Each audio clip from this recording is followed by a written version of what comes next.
The day I became a monk, and almost ruined Halloween. It all started with a craving for authenticity. Sure, I could have gone the standard vampire route for Halloween, but that felt, well, overdone. My eyes fell on an ad for a monk robe, a Meyer June monk robe, medieval friar monk priest hooded robe cloak Halloween tunic hooded uniform monk costume cosplay costume as the website described it. It was a beautiful, earthy brown, with a flowing hood that whispered of ancient monasteries and silent contemplation. This is it, I declared to my bewildered roommate, a seasoned Halloween costume veteran. This year, I'm going full-on monk. He just stared at me, then shook his head, muttering something about too much commitment. But I was undeterred. This wasn't just a costume, this was a lifestyle choice, a brief foray into the quiet, meditative world of the cloistered life. The robe arrived a week before Halloween, a soft, surprisingly luxurious fabric that felt like a hug from a 1,000-year-old tree. I tried it on, the hood encompassing me in a comforting darkness. The fabric flowed beautifully, each movement a graceful sway.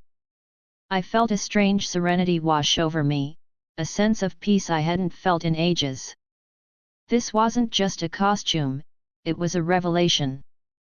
The day of Halloween arrived, and I was ready. I donned the robe, adjusted the hood, and stepped out into the crisp autumn air, feeling a sense of purpose I hadn't experienced before. As I walked down the street, the robe billowing behind me, I felt a wave of self-satisfaction. This wasn't just a costume, this was a statement. This was me, a monk on a mission. But my mission quickly turned into a hilarious fiasco. I tried to enter a bar, only to be stopped by a bouncer who seemed to be struggling to contain laughter. "Sorry, sir," he said, "no robes allowed." I tried to explain my monastic quest, but his amusement only intensified. Next, I attempted to buy a pumpkin from a farmer's market. The farmer, bless his soul, seemed to think I was a religious zealot, ready to convert him to the ways of the monastery.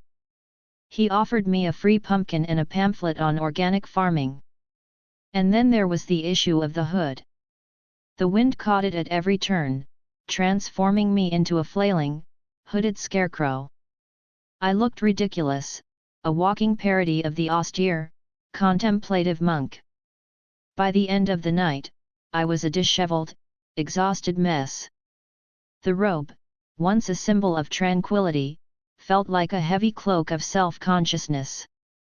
I went home, shed the robe, and slumped onto the couch, feeling more like a defeated knight than a wise monk. But as I lay there, pondering the night's events, a strange thing happened. I began to laugh. The whole ordeal, the misunderstanding, the awkward encounters, it all seemed hilarious. I wasn't a monk, but I had experienced something different, something unexpected. And in the end, that's what Halloween is all about. I wouldn't say that I became a monk that night, but I did learn a few things. First, monk robes are actually pretty comfortable, even if they might attract unwanted attention. Second, a little bit of absurdity can go a long way in making life more interesting. And finally, maybe a traditional vampire costume wouldn't have been so bad after all. But the Meyer June monk robe, despite the night's misadventures, holds a special place in my heart. It's a reminder that sometimes, it's okay to embrace the unexpected, even if it means becoming a monk for a night. And who knows, maybe next Halloween, I'll try it again, this time with a plan.